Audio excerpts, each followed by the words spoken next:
On va aller dans ce moment particulièrement de réflexion sur ce sujet des plus importants actuellement, puisque Jésus en a parlé sur la fin des temps. Donc on va se lever, si vous voulez bien, et on va lire dans 1 Timothée, la première épître à Timothée, et nous lisons particulièrement au chapitre 4. Première épître à Timothée, chapitre 4, verset 1er. Le titre du message, donc, c'est les esprits séducteurs, et c'est une partie qui s'intitule la manière ou les manières des séducteurs. Mais l'Esprit dit expressément que dans les derniers temps, quelques-uns abandonneront la foi pour s'attacher à des esprits séducteurs et à des doctrines, des enseignements de démons, par le moyen, comment cela? Par l'hypocrisie, donc, de faux docteurs, portant la marque de la flétrissure dans leur propre conscience, prescrivant de ne pas se marier et de s'abstenir d'aliments que Dieu a créés pour qu'ils soient pris avec action de grâce par ceux qui sont fidèles et qui ont connu la vérité.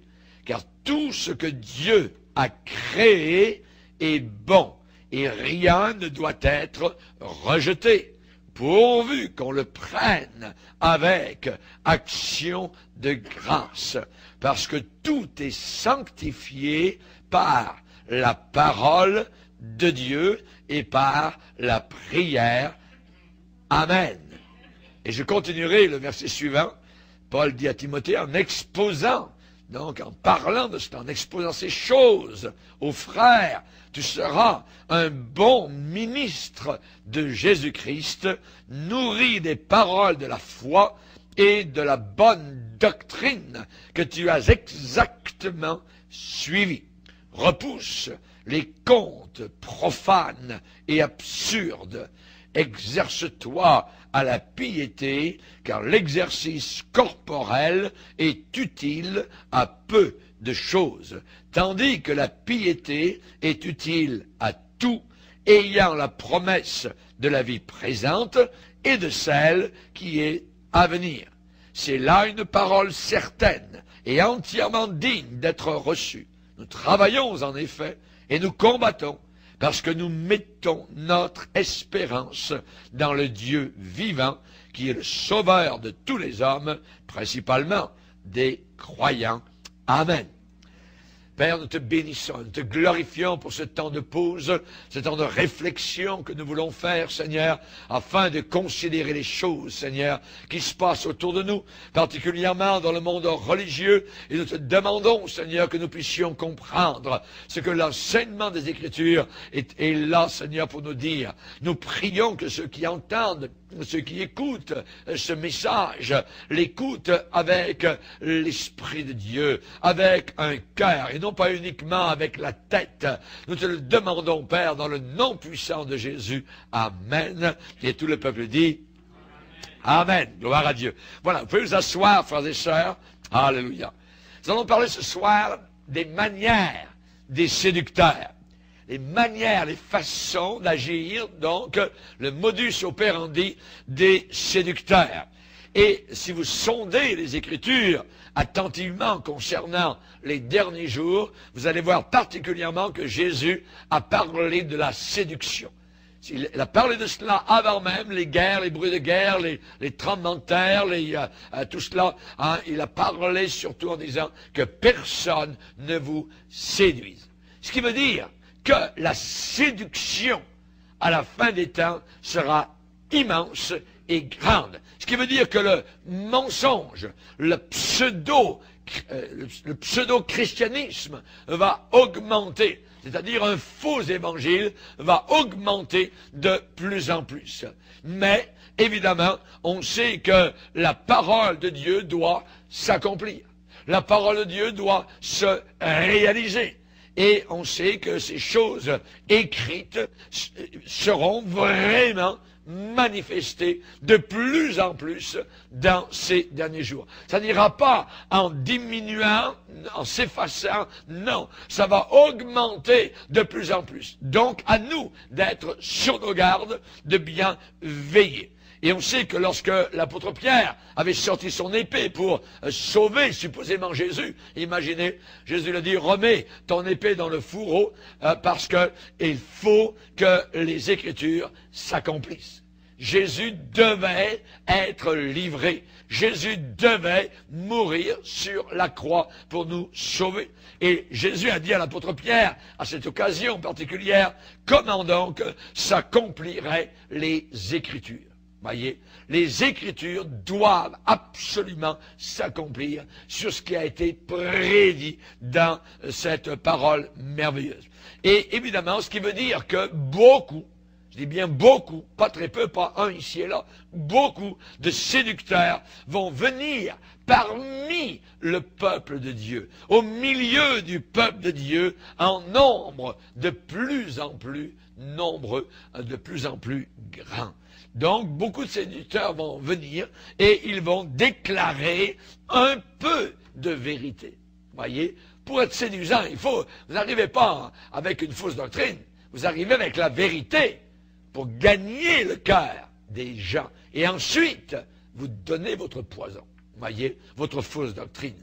Donc, beaucoup de séducteurs, évidemment, donc, ils vont arriver parmi le peuple de Dieu. Ils vont déclarer un peu de vérité et ainsi ils vont gagner la faveur des gens. Ils vont gagner le crédit, voyez, des gens. Tout marche par la foi, comme dans le gouvernement. Quand les gens n'ont plus foi dans le gouvernement, ils mettent dehors, voyez. Et c'est la même chose dans le monde, je dirais, évangélique. On a besoin, évidemment, de croire en ceux qui nous enseignent.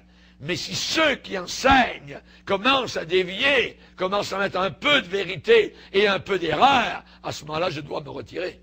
Voyez, je ne peux pas rester au pied de séducteurs. Les gens, qu'est-ce qu'ils vont faire? Quand vous avez un séducteur devant vous, les gens vont examiner les Écritures et ils vont dire ce que ces hommes disent. C'est vrai, c'est vrai. Puis, quand ces hommes séducteurs auront gagné le cœur des gens, c'est alors, et alors seulement, et ils savent très bien, voyez, qu'ils vont apporter leur fausse doctrine.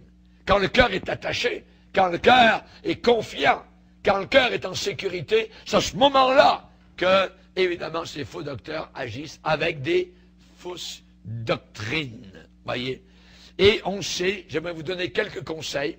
Un des conseils que je vais vous donner, ne donnez jamais votre cœur aux hommes.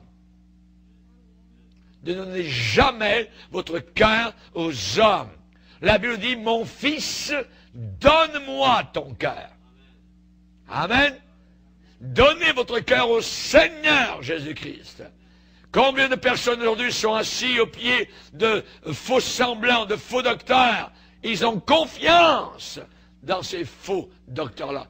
Parce que les gars sont arrivés au départ avec de la vérité, et pendant assez longtemps, suffisamment de vérité pour qu'ensuite, ils les prennent avec des fausses doctrines. Et les gens croient à cela, parce que c'est leur homme. Ne mettez jamais votre confiance dans aucun homme. La Bible dit dans Jérémie 17, « Maudit soit l'homme qui place sa confiance dans l'homme. » Ne donnez jamais vos cœurs aux hommes. Dieu dit, mon fils, donne-moi ton cœur. Donne-moi ton cœur. Il faut donner notre cœur au Seigneur. Et vous ne serez jamais déçus. Vous pourrez avoir tombé 20 000 de là, 10 000 de là, à votre droite, à votre gauche. Vous continuerez avec le Seigneur. J'ai vu beaucoup de scandales d'hommes de Dieu, de pasteurs, d'évangélistes, tout ça. Ça ne m'a pas ébranlé en rien du tout. Moi, j'ai continué à suivre le Seigneur. Voyez? Mais quand vous avez des gens, ah ben là, si c'est ça l'évangile, voyez, on quitte Jésus, jamais de la vie. On ne quitte pas Jésus, voyez. C'est parce que ces gens-là avaient mis leur foi dans l'homme. Ne mettez pas votre foi dans les hommes. N'ayez pas en admiration des personnes.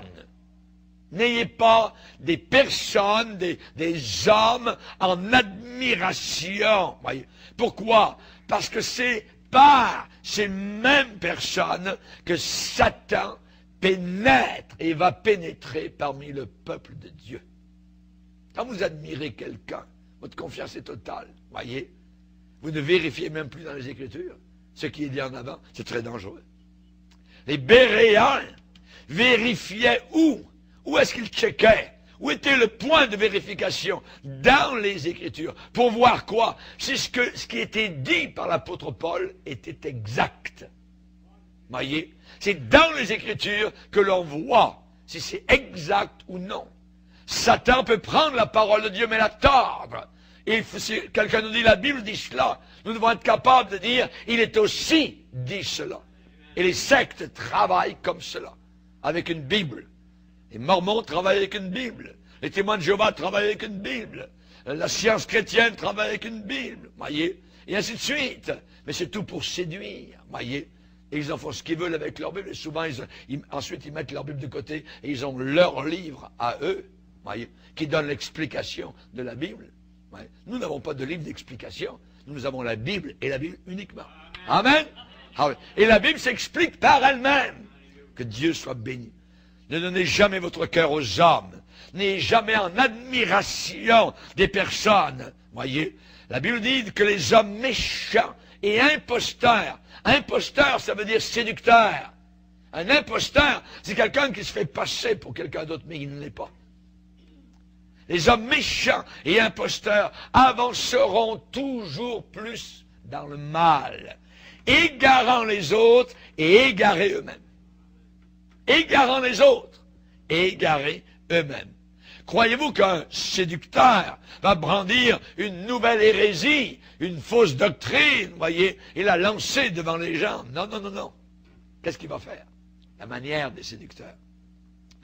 La personne va déclarer des paroles droites, des paroles de justice, des paroles de vérité, et ainsi les cœurs des gens sont gagnés.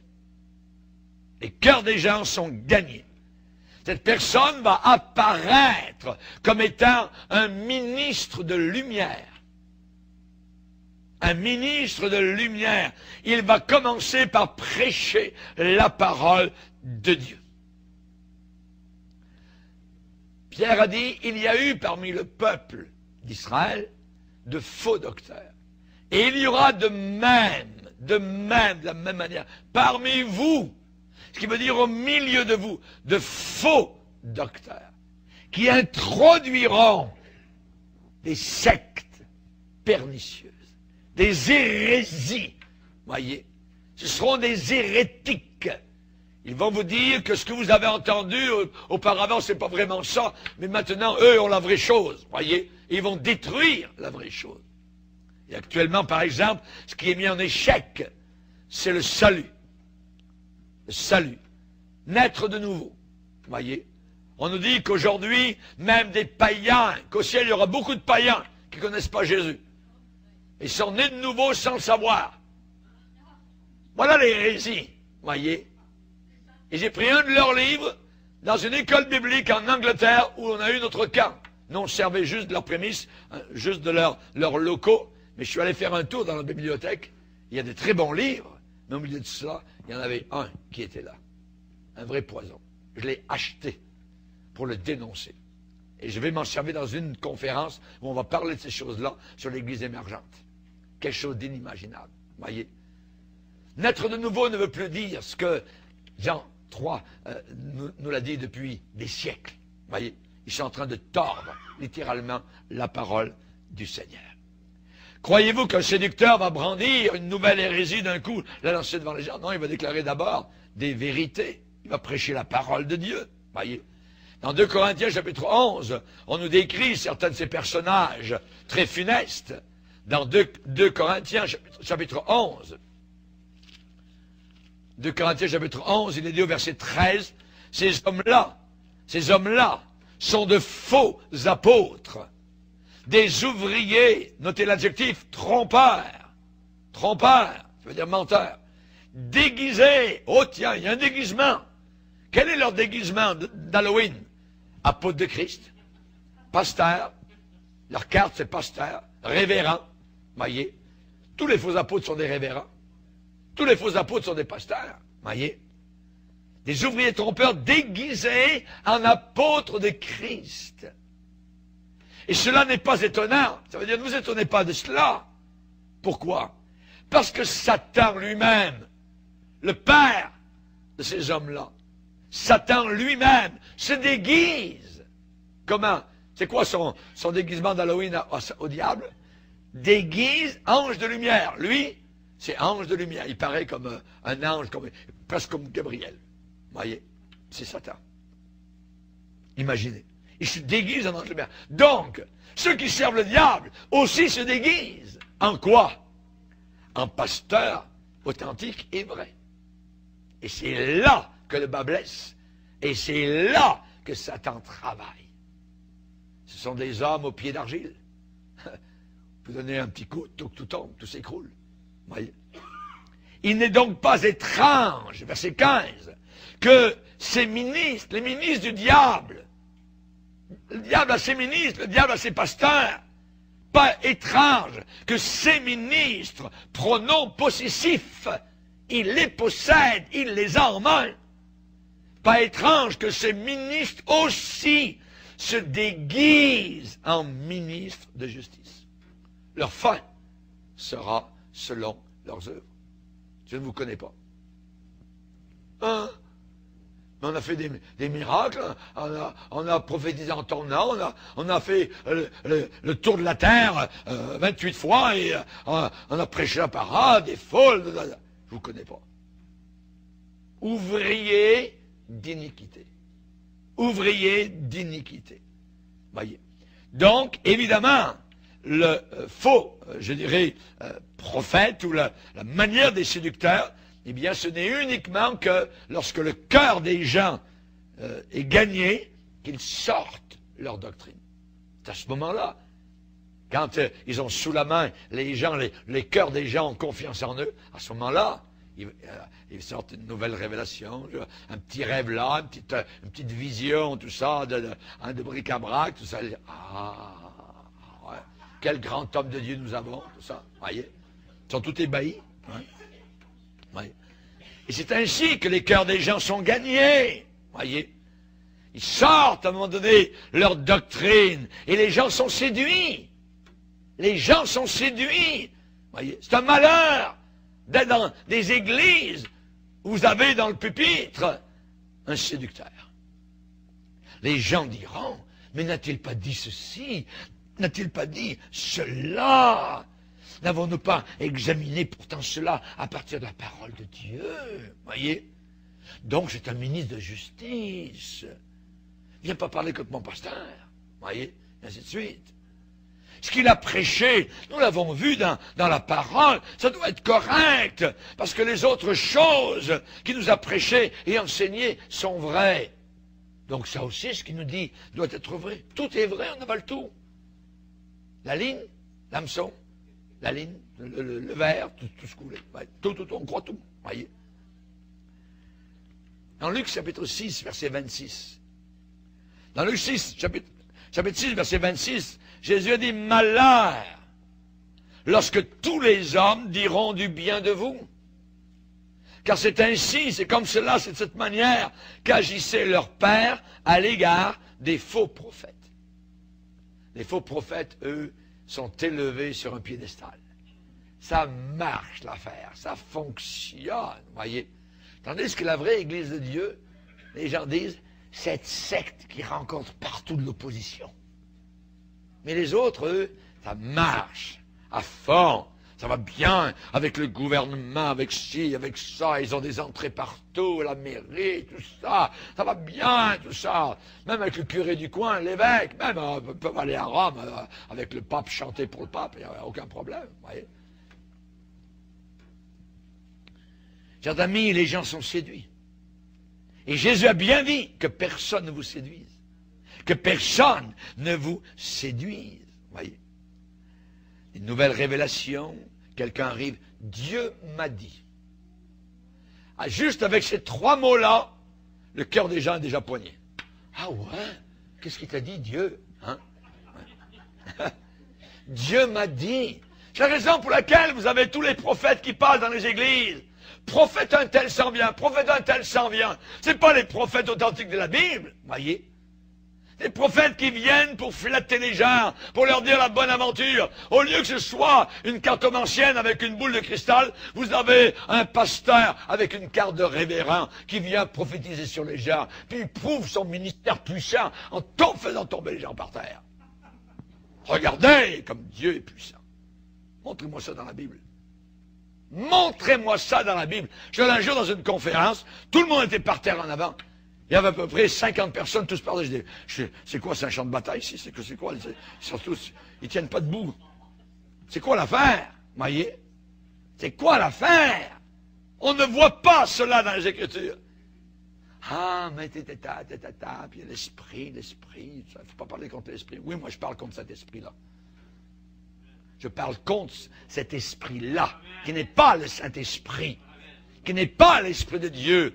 Car Dieu ne nous a pas donné un esprit de timidité, mais un esprit de force, un esprit d'amour et un esprit de sagesse. Le mot sagesse veut dire équilibré, sound mind, un esprit en santé, pas un esprit de folie, voyez, pas un esprit de folie.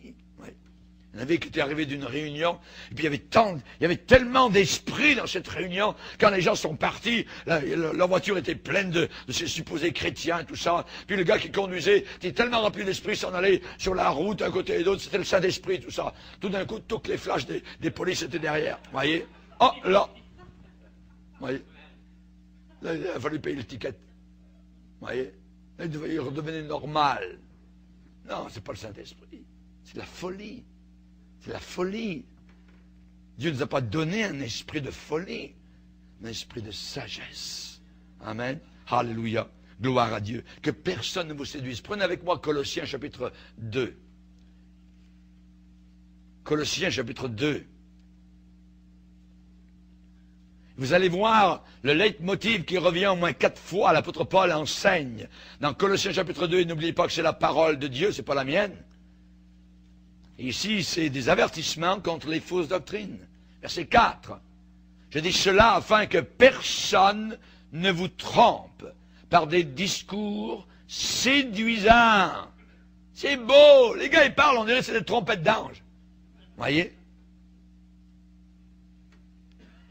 Car si je suis absent de corps, je suis avec vous en esprit, voyant avec joie le bon ordre qui règne parmi vous, et la fermeté de votre foi en Christ. Voyez. Un peu plus loin, verset 8. Prenez garde que personne ne fasse de vous sa proie, par la philosophie et par une vaine tromperie, s'appuyant sur quoi? Sur la tradition des hommes. Ça veut dire les philosophies païennes, la sagesse humaine, la psychologie. Voyez, s'appuie sur Freud. S'appuyant sur la tradition des hommes, sur les rudiments du monde, et non pas sur Christ. Il faut s'appuyer sur Christ. Regardez verset 16. Le légalisme juif. Que personne donc ne vous juge au sujet du manger ou du boire, ou au sujet d'une fête, d'une nouvelle lune, ou des sabbats. C'était l'ombre des choses à venir. Mais le corps, ça veut dire la réalité, est en Christ. Tout revient à Christ dans le Nouveau Testament. Ensuite, le mysticisme. Voyez, Paul condamne cela. Verset 18. Qu'aucun homme, sous une apparence d'humilité, mais qui sont gentils, ces gars-là, voyez, sont humbles. Mais pasteur, il est gentil, tout ça. Il dit des bonnes choses. Ça ne peut pas être un faux prophète. Oui, ça peut être un faux prophète. Ça peut être un serpent déguisé. Qu'aucun homme sous une apparence d'humilité et par un culte des anges ne vous ravisse à son gré le prix de la course, tandis qu'il s'abandonne, il se livre à ses visions. L'Église catholique romaine est remplie de visions, voyez. Et comme on est influencé de plus en plus par le catholicisme, eh bien, beaucoup de chrétiens aujourd'hui aussi, des visions ci, des visions de toutes sortes d'affaires, de visions pizza, ainsi de suite. Vous avez tout le paquet là, voyez. Ça dit qu'il est enflé d'un vain orgueil. Tiens, pourtant il était humble. T'es gentil. Voyez, apparence d'humilité. Voyez, mes frères et sœurs, je viens vous dire tout ça. Dieu m'a dit, Dieu m'a parlé, tout ça. Puis les gens, c'est rempli de monde. C'est rempli pour les prophètes, tout ça. Voyez, un vrai pasteur authentique, quasiment vide. Voyez, mais un faux prophète, tous les gens se parlent, tout ça. Puis il va prophétiser toute la nuit, puis il y a des femmes prophètes, il y a des prophétesses, il y a toutes sortes d'affaires. C'est rempli. Les gens sont capables de se tenir jusqu'à 6 heures du matin debout, juste pour écouter la parole des prophètes, tout ça. Et le prophète va dire, il faut enregistrer votre prophétie, ça peut durer 5 minutes, juste pour vous, voyez. Puis quand tu es découragé, c'est pas vrai dans la parole de Dieu, mets-toi sur tes genoux pour prier. Non, écoute ta prophétie. Voyez, c'est très dangereux. C'est très dangereux. Qu'aucun homme sous une apparence d'humilité.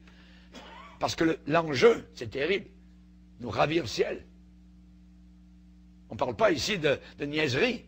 Nous ravir le prix de la course, voyez, par un culte des anges.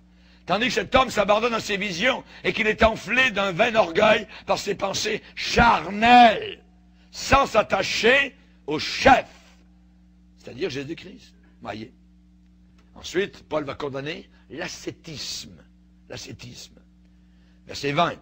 Si vous êtes mort avec Christ, au rudiment du monde, pourquoi, comme si vous viviez dans le monde, vous impose-t-on ces préceptes? Ne prends pas, ne goûte pas, ne touche pas.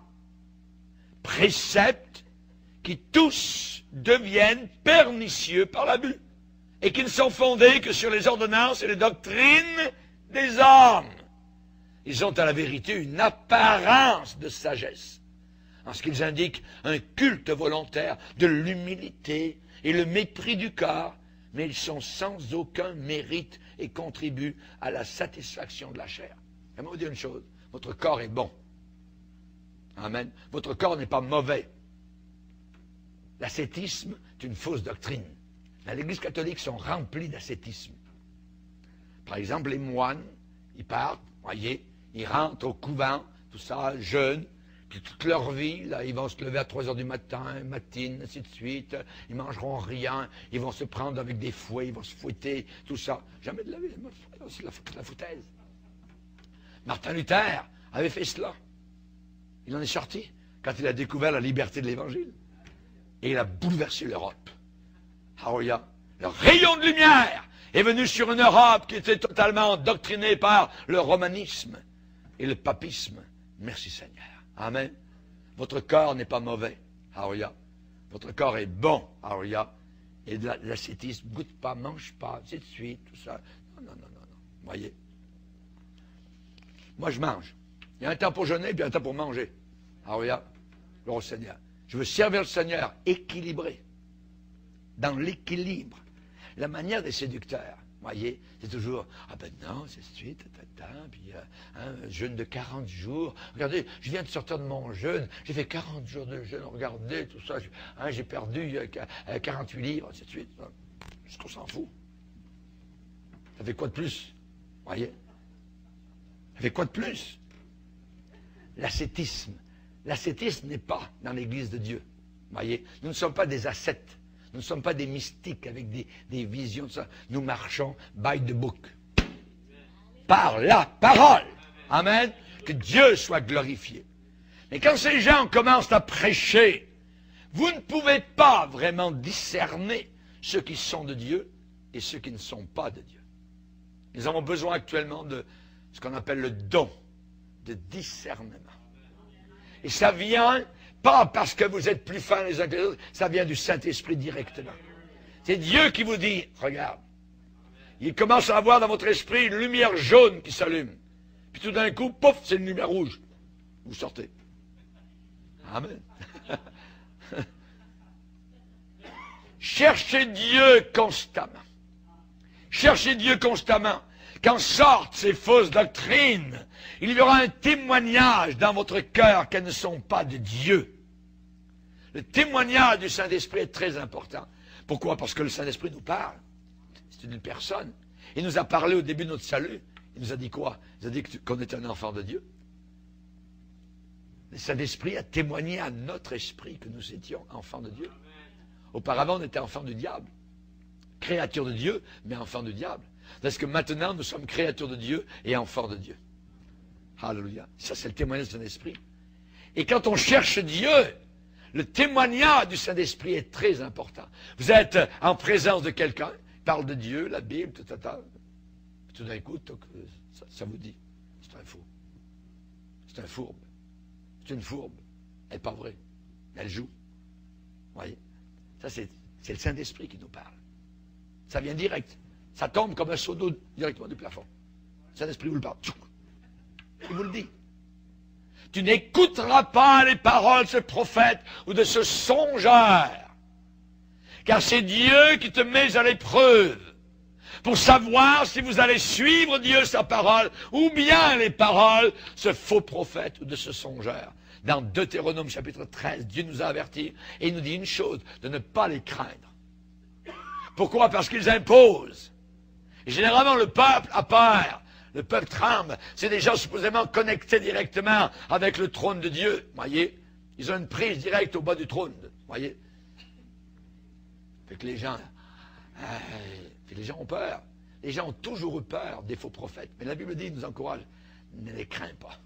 Tu ne le craindras pas. Tu n'auras pas peur de ces faux prophètes. Mais beaucoup seront séduits. Parce que la Bible dit. Beaucoup seront séduits. Mais si on marche dans la sainteté, si on marche dans la droiture, nous aurons les yeux ouverts et Dieu nous protégera. Si on regarde constamment au Seigneur, si nos yeux sont fixés, vraiment, je dis bien fixés sur Jésus, on saura quand la doctrine est en train de changer. Quand l'enseignement est en train de changer, on n'y sera pas plongé. Nous n'y serons pas plongés. David a dit, j'ai constamment l'Éternel sous mes yeux. Et nous devons être comme lui. J'ai constamment l'Éternel sous mes yeux. Un ministre de justice, voyez, un pasteur, voyez, un évangéliste, va marcher dans cette sagesse. Il va marcher dans la sagesse de Dieu. Le ministre de justice va marcher dans cette sagesse. Et sa vie aussi sera en accord avec, évidemment, la parole de Dieu, et ses lèvres vont apporter, je dirais, ce qui est totalement, je dis bien totalement vrai, sans mélange. Sans mélange, voyez. Jérémie 23, pourquoi mêler la paille au froment?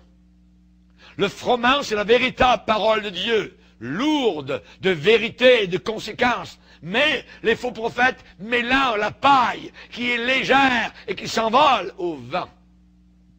Et les faux prophètes mélangent les deux, le froment et la paille. Et Dieu va dire, pourquoi mêler la paille au froment? Ma parole n'est-elle pas comme un feu, comme un marteau qui brise le roc? Qui brise le roc. Voyez? Et les vrais ministres, dans Tite, on nous dit au premier chapitre que le vrai ministre de Dieu doit être attaché à la vraie doctrine. Doit être attaché pas à la doctrine, à la vraie doctrine, à la véritable doctrine. Quand le mélange arrive, vous allez le savoir. Quand le mélange arrive, vous le savez, ce n'est pas un ministre de justice. Quand par exemple quelqu'un arrive avec des miracles, avec tout ça, des paralytiques qui marchent, ainsi de suite, puis soudain il vous annonce, vous avez cru à la Trinité, mais c'est complètement faux. Il n'y a pas de Trinité. Il n'y a que Jésus. Et j'aime Jésus. Les gens, ah ouais, hein, c'est bien. Ben, il y a des miracles, les malades sont guéris. C'est vrai, c'est ce qu'il doit dire. Alors c'est complètement faux. Alors c'est complètement faux. Les gens sont séduits souvent par des miracles. Mais n'oubliez pas qu'il n'y a pas que Dieu qui fait des miracles. Satan aussi. Si on vous dit que la Trinité, ça n'existe pas, qu'est-ce que vous faites? Ouais. Amen. Alléluia. Vous sortez de là. Vous sortez de là. Le Père existe, et le Père n'est pas le Saint-Esprit, ni Jésus. Jésus existe, et il n'est pas le Père, et il n'est pas le Saint-Esprit. Le Saint-Esprit n'est pas le Père, ni Jésus. Et le Père n'est ni Jésus, ni le Saint-Esprit.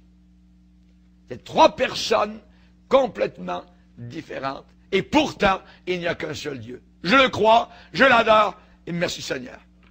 Quand Jésus était sur la croix, ce n'était pas Dieu le Père, parce qu'il a prié du bas de la croix, « Mon Dieu, pourquoi m'as-tu abandonné ?» Il était le Fils en train de mourir pour mes péchés. Alléluia. Amen. Voyez comment, juste un exemple de fausse doctrine, c'est tellement séduisant que ça arrive à tirer les gens en dehors. La Bible ne parle pas de l'égarement, la Bible parle de la puissance de l'égarement. C'est puissant, l'égarement. Les faux prophètes, il y a une puissance diabolique derrière eux. Ils travaillent de connivence avec Satan, le prince des ténèbres. Les séducteurs, n'oubliez pas, déclarent premièrement la vérité. Et deuxièmement, ensuite, l'erreur. La vérité au départ, pour que les cœurs soient accrochés, et ensuite, l'erreur. Pourquoi? Généralement pour couvrir leurs péchés qu'ils aiment. Parce qu'il y a du péché quelque part. On ne peut pas enseigner une fausse doctrine et ne pas vivre dans le péché, ou avoir un péché quelque part. Jésus va leur dire, oui, vous avez fait des miracles, oui, vous avez chassé des démons, oui, vous avez prophétisé, mais il y avait de l'iniquité dans vos cœurs. Le problème, ce n'est pas les dons du Saint-Esprit, le problème, c'est les fruits du Saint-Esprit. Et souvent, dans certains milieux, ils ont insisté sur les dons de l'Esprit, en se fichant complètement, savoir comment la personne vivait. La personne est capable de prophétiser des choses merveilleuses et glorieuses et qui sont vraies, mais la personne peut vivre totalement dans le péché. Et c'est là qu'il faut que nous fassions très attention. Les séducteurs déclarent premièrement la vérité et ensuite l'erreur. Lorsque la femme sunamite a parlé au prophète, elle lui a dit, la parole de Dieu dans ta bouche est vérité. La parole de Dieu dans ta bouche est vérité. Parce que la parole de Dieu dans la bouche d'un faux prophète peut être fausseté. Fausseté. Et je vous exhorte à étudier la parole de Dieu sur les esprits séducteurs. C'est un des plus grands dangers de ces derniers jours. Un péril. On a été avertis. Voyez. Dieu désire que nous soyons fermement établis sur sa parole. Faites des disciples. Et un disciple de Jésus ne flotte pas à tout vent de doctrine d'un côté et d'autre. Non, non, non. Il est enraciné dans la parole de Dieu.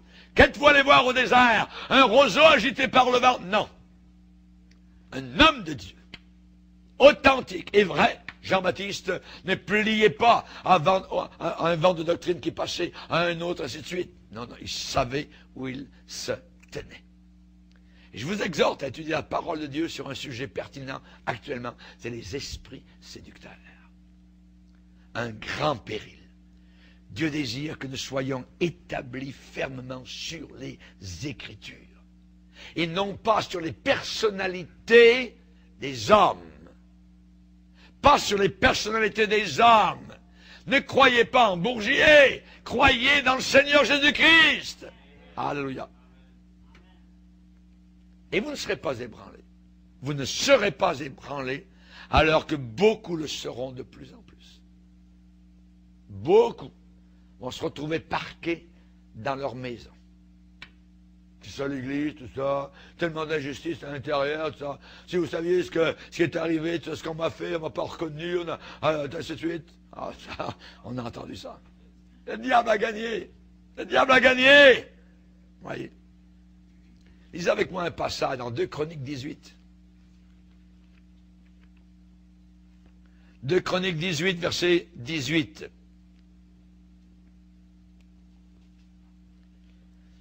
Il y a 2 rois qui sont l'un à côté de l'autre. Un bon roi qui s'appelle Josaphat et l'autre roi est méchant qui s'appelle Akab, qui avait marié la fille du diable, Jézabel, la fameuse reine Jézabel. Et verset 17, le roi d'Israël dit à Josaphat, « Ne te l'ai-je pas dit? Il ne prophétise sur moi rien de bon, il ne prophétise que du mal. » C'était un prophète authentique de Dieu qui s'appelait Michée. Et Michée dit, « Écoutez donc la parole de l'Éternel. j'ai vu l'Éternel assis sur son trône et toute l'armée des cieux, c'est-à-dire tous les anges, les chérubins, ainsi de suite, se tenant à sa droite et à sa gauche. Et l'Éternel dit, qui séduira Akab, roi d'Israël, pour qu'il monte à Ramoth en Galade et qu'il y périsse? Qui va séduire? Ils répondirent l'un d'une manière, l'autre d'une autre. Et un esprit vint se présenter devant l'Éternel et dit, moi, je le séduirai. L'Éternel lui dit, comment? Je sortirai, répondit-il, et je serai un esprit de mensonge dans la bouche de tous ces prophètes. L'Éternel dit, tu le séduiras, et tu en viendras à bout. Sors et fais ainsi. Et maintenant, c'est Michée qui parle, maintenant voici l'Éternel a mis un esprit de mensonge dans la bouche de tes prophètes qui sont là. Et l'Éternel a prononcé du mal contre toi. Les faux prophètes disaient à Akab, ils ne savaient pas trop s'ils devaient aller à Ramoth en Galade pour combattre. Les faux prophètes sont là et on dit, ouais, monte Akab, Dieu est avec toi, tu seras vainqueur. Akab dit, est-ce qu'il n'y a pas encore un homme de Dieu qu'on pourrait consulter? Il parle au roi Josaphat qui est à côté de lui. Vous voyez, Josaphat dit, il y en a un. Avec lui, tu vas savoir la vérité. Il s'appelle Michée. Michée, ah, non, je le hais. Il dit jamais du bien sur moi. Josaphat dit, ben, fais-le venir quand même, on va voir. Et Michée arrive, il y a des centaines de faux prophètes, de faux pasteurs qui sont là. Il y en a un qui arrive. Et il dit ça. J'ai vu l'Éternel assis. Un esprit a parlé et a dit, je séduirai Akab pour qu'il monte à Ramoth en Galade. Quand Akab entend ça, ouais, il dit, ce gars-là, mettez-le au pain et à l'eau en prison. Les gardes arrivent, costaud, prennent le pasteur, mettent en prison, plic-plac, en bas, à l'ombre. Avant qu'il ne quitte le lieu où était le roi Akab, Michée se retourne et dit, roi Akab, si tu retournes vivant de Ramoth en Galade, c'est que l'Éternel n'a pas parlé par ma bouche. Bye bye. Emmenez-le. Il monte au combat. Oui. Et au combat, ce que Michée a dit, il y repense. Et il va se déguiser en soldat simple. Comme ça. Parce que dans la bataille, ce qu'on cherche, c'est les rois. Si le roi est tué, ils sont gagnés. Celui qui tue le roi a gagné. Alors il se déguise en simple soldat. Et le roi Josaphat, qui est un bon roi, lui garde ses habits royaux. Et dans la bataille, les ennemis arrivent et voient un roi. Et là, ils sont prêts de le tuer. Josaphat. Il est dit que Josaphat a crié à l'Éternel, « Oh Seigneur, secours-moi » Et les archers sont détournés de Josaphat. Et ensuite, la Bible dit qu'au hasard, un des soldats a tiré une flèche dans la bataille. Pouf! Elle est venue se piquer directement dans le corps d'Akab. Akab a dit à ses soldats qui sur le char, « Tirez-moi en dehors du combat, mon sang coule. » Et il est mort dans son sang. Chers amis, Michée avait dit la vérité. Et les faux prophètes étaient tous inspirés par ce démon. Ouais, monte à Ramoth en Galade, tu seras vainqueur. Ouais, attends. Tandis que Michée, un seul. Et c'est pour ça qu'on dit souvent, un seul homme avec Dieu, c'est la majorité. Un vrai, un authentique homme de Dieu, c'est la majorité. Amen. Ne vous attachez jamais à des personnalités humaines. Il faut toujours consulter Dieu quand on entend parler de quelque chose que l'on n'a pas vu dans la parole de Dieu. Quand vous entendez parler de quelque chose que vous n'avez pas vu dans la parole de Dieu, alors il faut consulter Dieu ou aller voir le pasteur qui se tient sur les Écritures. C'est très dangereux. Les Béréens vérifiaient dans les Écritures pour savoir si ce que Paul lui-même disait était exact.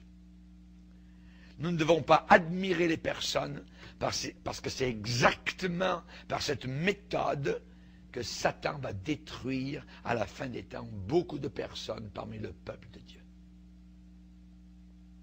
Il faut faire attention. Paul a dit, les hommes méchants et imposteurs avanceront toujours plus dans le mal. Toi, demeure dans les choses que tu as apprises et reconnues certaines. Bouge pas de là. Reste là. Ouais, mais viens là-bas à La Réunion, là-bas à Toronto, à Pensacola, tout ça, à Perpète-les-Oies, vous voyez. Non. Moi, je suis très bien nourri, je reste dans mon assemblée, ça va très bien, m'en fous complètement. Vous voyez. Amen. Gloire au Seigneur. Le feu brûlera continuellement sur l'autel. Si le feu brûle dans votre cœur, ça va vous garder de beaucoup de problèmes. Alléluia. S'attacher à des doctrines de démons. Voyez, la Bible parle de cela. Ils s'attacheront à des doctrines de démons. Les démons enseignent au travers de bouches où les démons parlent. C'est dangereux. C'est très dangereux. Et le monde actuellement évangélique est rempli de faux prophètes. Les gens sont friands de leurs livres, ils achètent ça. Et dans les librairies chrétiennes, on ne les enlève pas. Pourquoi? Parce que ça rapporte de l'argent. Il y a les bons livres, mais il y a les autres, les faux aussi. Voyez, il faut les garder parce que les gens aiment ça. Dans les années précédentes, j'ai reçu des lettres de prédicateurs en colère. Habituellement, ces gens-là ne définissent pas tellement les spécificités de leur colère. Mais ils se lancent généralement dans une grande ventilation d'animosité, de colère, d'hostilité, sur moi personnellement. Et généralement, en bout de compte, le problème tombe dans l'une ou l'autre de ces catégories. La psychologie dans l'Église, le rock'n'roll religieux, la visualisation, les chorégraphies dans l'Église, voyez. Votre pensée peut tout, l'écuménisme, les prophètes de Kansas, l'estime de soi, l'évangile de prospérité, tout cela, ça tombe dans l'une ou l'autre de ces catégories. Ce sont tous des ajouts à la vie chrétienne. Des ajouts à la vie chrétienne. N'oubliez pas que la Bible dit, si quelqu'un ajoute quelque chose, sa vie sera retranchée. Sa vie sera retranchée, voyez. Et parfois, j'ai dévoilé un nerf à vif concernant le ministère de tel ou tel individu. Et certaines personnes ont quitté ces individus à cause de cela et leurs églises. Alors, ils sont en colère. Ils sont en colère.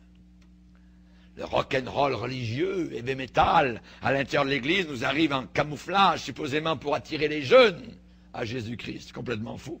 Ça ne le fait pas. Quand vous relevez la couverture, quand vous tirez le rideau, vous découvrez que c'est une doctrine de démon. C'est une doctrine de démon. La psychothérapie, la psychologie chrétienne, une autre doctrine de démon, la pensée positive, le pouvoir de la pensée. Certains prédicateurs s'y sont livrés totalement à cela. C'est une fausse doctrine de démon. La fondation, le fondement de ces fausses philosophies, ce sont des esprits séducteurs. Et c'est la Bible qui nous le dit. Ce sont des démons qui sont derrière cela. Des démons qui sont derrière cela. Et ces gens-là s'y attachent, s'attacheront. Ils aiment ça. Des séminaires, voyez, des fins de semaine, voyez. Vous avez des problèmes maritaux, ce n'est plus, je dirais, la cure d'âme normale que nous avions auparavant. Non. Ah non, c'est des cours, c'est des thérapies, c'est couche-toi sur le divan, puis tu vas venir me voir pendant 6 mois, tout ça, puis à chaque fois, attends, monnaie sonnante, voyez. À l'intérieur de l'Église, c'est très dangereux. C'est des démons qui travaillent directement à l'intérieur du corps de Christ. Les esprits séducteurs s'y attacheront. Prenez avec moi 1 Timothée chapitre 6.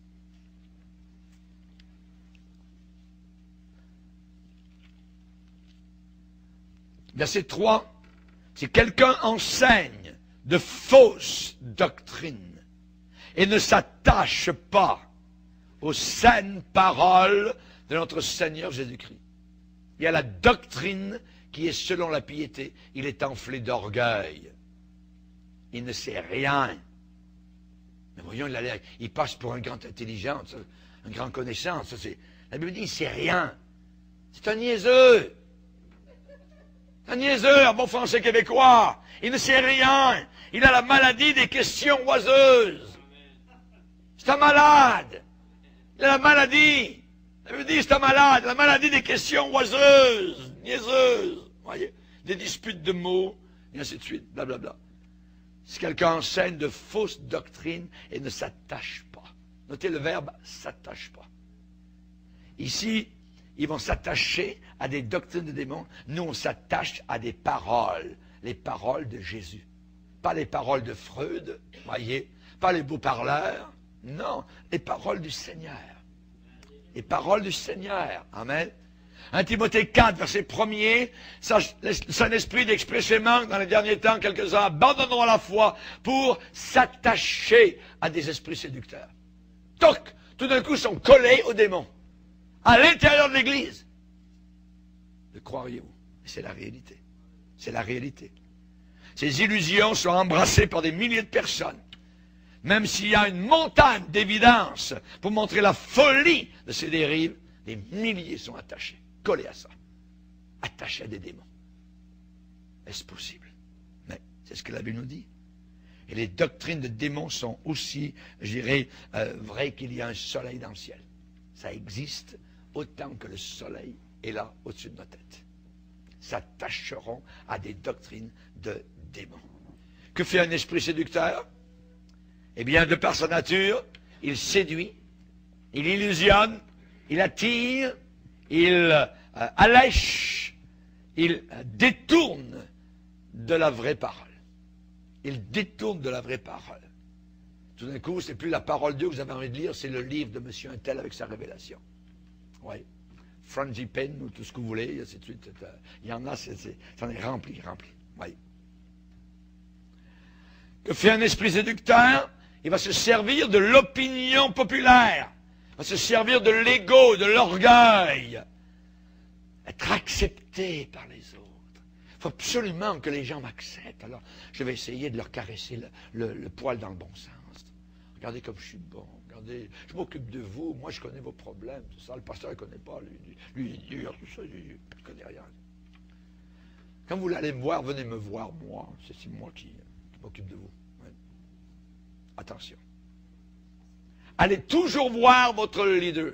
Allez voir le berger que Dieu a établi sur vous quand vous savez et connaissez, évidemment par l'expérience, que c'est un bon pasteur. Il ne vous a pas conduit dans des fausses doctrines. Mais les démons se servent de l'opinion publique, se servent de l'orgueil, l'acceptation, l'ouverture du cœur des foules.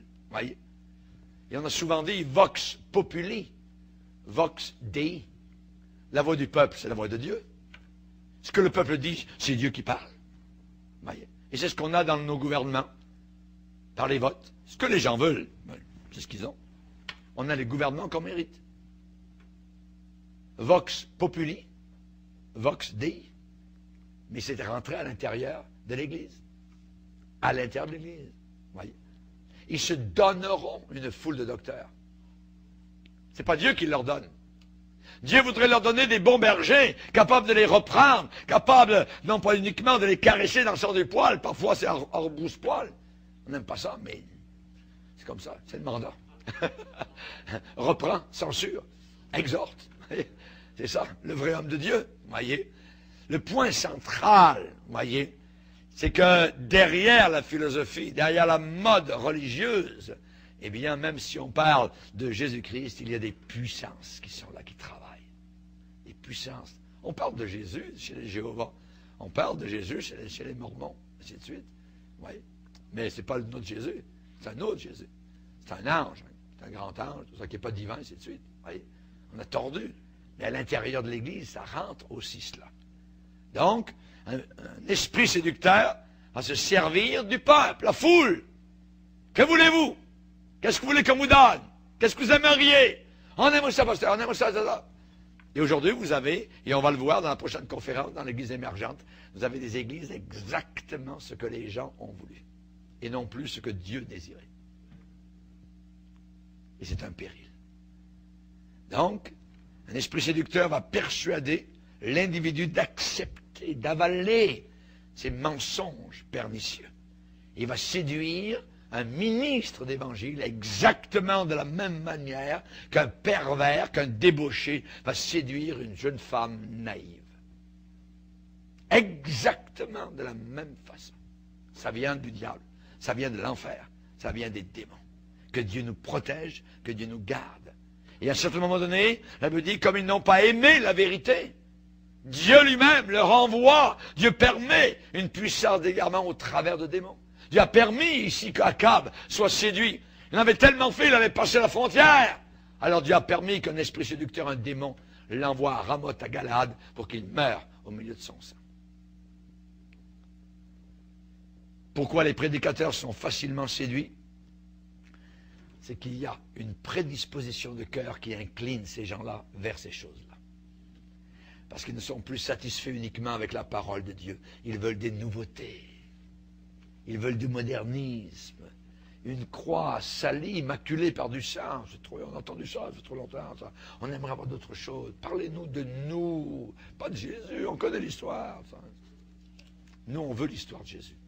Nous, on aime Jésus. Nous, on aime son sang. Nous, on aime la croix. Nous, on aime la rédemption. Nous, on aime le salut de notre âme. Et on ne bradera jamais notre salut pour autre chose. Amen. Gloire au Seigneur. Que Dieu soit béni. Je n'ai pas pu finir mon message, mais on aura un autre bout, un autre moment donné. Amen. Seigneur, te bénissons. Te remercions, Seigneur, pour ces moments précieux. Tu nous permets une réflexion en profondeur par rapport à ce que tu nous as enseigné sur ces puissances diaboliques, d'égarement, Seigneur. Nous savons que l'ennemi se déguise et les faux ministres se déguisent eux aussi. Aide-nous toujours, Seigneur, à discerner, à mettre notre confiance dans aucun homme, dans aucune personnalité, mais que nous puissions toujours te faire confiance à toi. C'est toi seul qui nous as sauvés. Ce n'est pas un homme qui nous a sauvés. Ce n'est pas un pasteur qui nous a sauvés. Ce n'est pas un mouvement qui nous a sauvés. C'est toi, Seigneur. Et c'est à toi que nous voulons rester attachés jusqu'à la fin, ainsi qu'à tes paroles qui sont bonnes, qui sont merveilleuses et précieuses. Au nom de Jésus, Amen. Et tout le peuple dit...